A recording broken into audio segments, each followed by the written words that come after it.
ఇవాళ భూపాలపల్లి వేయిండు.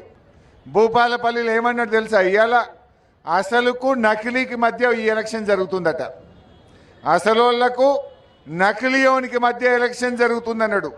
కరెక్టే రేవంత్ రెడ్డి. అసలెవడో నకిలీ ఎవడో నీ 2 ఏండ్ల పాలన చూసినాక ఆ వీడియోలు చూసినాక ఇప్పుడు అర్థమైతలేదా? ఎవడు అసలో ఎవడు నకిలో అర్థమైతలేదా?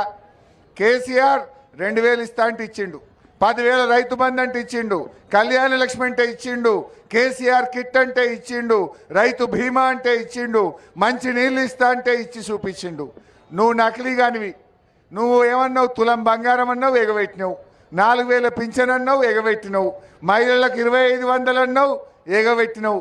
ఎవడు అసలో ఎవడు నకిలో అర్థం కాలేదా ప్రజలకు? బరాబర్ తెలంగాణ ప్రజలు నువ్వు అన్న ప్రకారమే అసలోళ్ళని గెలిపిస్తారు. నీలాంటి నకిలీగాళ్లకు కర్రు కాల్చి వాత పెడతారు రేవంత్ రెడ్డి.